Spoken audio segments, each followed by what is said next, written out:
Good morning, everybody. I want to thank Phmsa, the staff, for putting on this workshop. My name is David Halperin, and I am an attorney and a policy advocate. I'm proud to say that one of my clients is publicresource.org, a nonprofit organization whose goal is to put the law online so that people who are governed by the law will be able to read it. And I want to say hello to my colleague and client, Carl Malamud, who, along with a lot of other people on the West Coast, or at least a few, got up at 4:30 this morning to be part of this webcast. I want to make 4 points. The first point is that we believe Section 24 is an important and a positive step. We don't believe it's a radical step. It codifies what we believe the law already requires for federal regulations generally. I want to start with a case from 180 years ago, a Supreme Court case called Wheaton versus Peters. One of the Supreme Court's official reporters, Mr. Wheaton, was publishing annotated volumes of the court's opinions in order to supplement his income. His successor, Mr. Peters, said decided he would do the same thing, but he used cheaper paper and he compressed and he took out the commentary and he was undercutting the price, and it was hurting Mr. Wheaton's livelihood. He went to complain. He complained by filing a lawsuit. It went to the Supreme Court, and he claimed copyright infringement. The court said in Wheaton versus Peters that the law belongs to the people, not to one private interest. And then Emily Bremer mentioned the Vec case. That was 10 years ago, decided by the U.S. Court of Appeals in Texas. Mr. Vec thought it would be useful and sensible if the building code of his town was available for his fellow citizens to read. So he put it on a website, his own website. But the town's building code was a model code incorporated by reference into local law. So the model code's creator sued, again, copyright case. The appeals court relied on Wheaton versus Peters. Judge Edith Jones wrote that when it was incorporated into law, the model code entered the public domain. When the code creator went to the Supreme Court, the Justice Department of President George W. Bush said, "We think that case was correctly decided," and the Supreme Court denied review.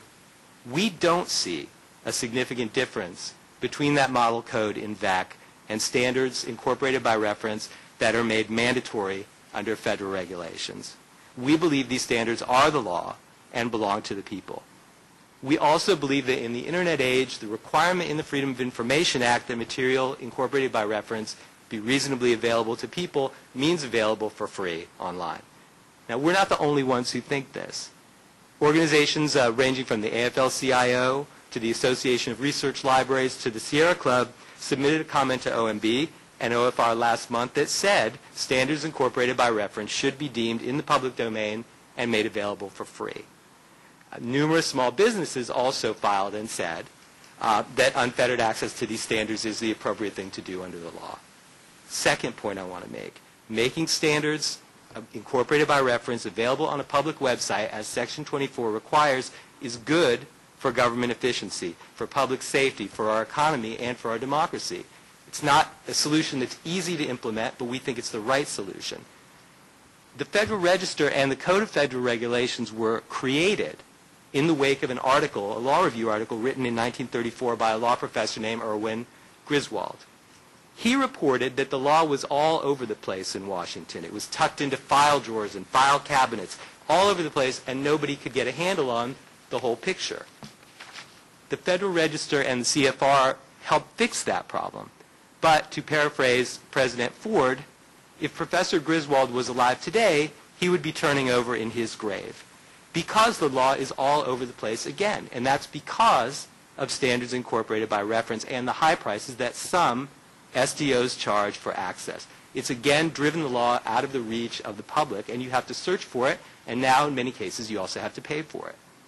The standards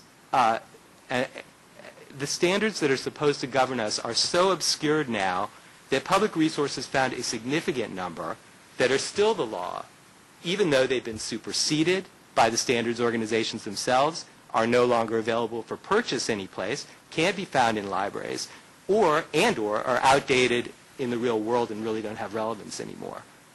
The lack of public access to these standards incorporated by reference is bad for citizens and groups who want to participate effectively in debates on policy and on regulation.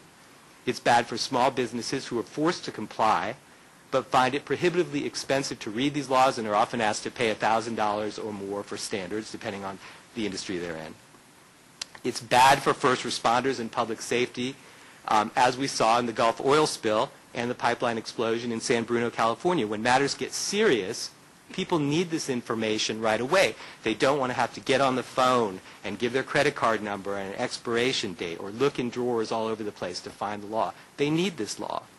It's also bad for government officials themselves who have to pay to read the laws they are charged with upholding and reviewing and strengthening.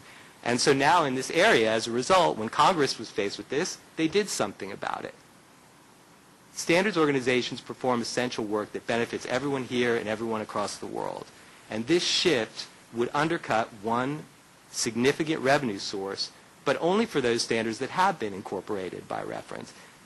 We believe SDOs will retain strong incentives to keep developing standards.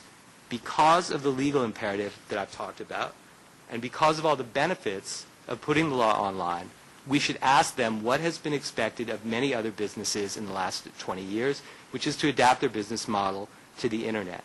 We don't think the sky would fall. We don't think volunteers would stop volunteering. We don't think that enterprises would say, oh, we don't want to be at the table anymore when standards are set. We don't even think that SDOs will say, don't adopt our standards by reference because they benefit from the government standards being their standards. When standards are available on public websites, then standards organizations as well as other enterprises may be able to build new sources of revenue based on organizing, analyzing, and interpreting the standards that are part of the law. Ready access to the standards will give small businesses more opportunities to thrive while improving their compliance with the law. And citizens will be better informed, and government and first responders will have more of the information they need to protect the public. Third point, Public Resource is confident the law is on our side.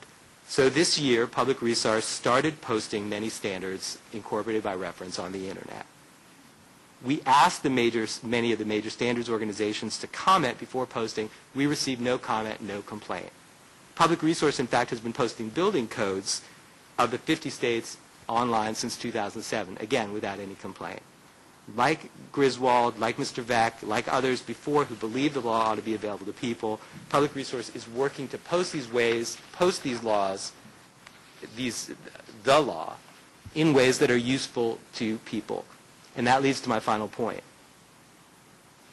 We don't believe the right way to implement Section 24 is to back off, and we don't think, in particular, that a read-only posting on a standards organization's website would fulfill the requirement of this law, or should. Because the standards are the law, they should be available, as the court wrote in VAC, for whatever use citizens choose to make of them. Read-only access would not meet that requirement. A world where citizens must hunt down standards on multiple websites with warnings not to do more than look at them, and without search capacity or opportunities to present them in new ways, undermines the promise that technology presents for our economy, and it undermines the promise that technology presents for enriching our democracy. The Supreme Court didn't say, in the Wheaton case, that people who didn't want to buy Mr. Wheaton's books had to stop by his house to read the court opinions. They didn't say that Mr. Vec had to take down his web page and you could only read the building code of your town on an SDO website read-only.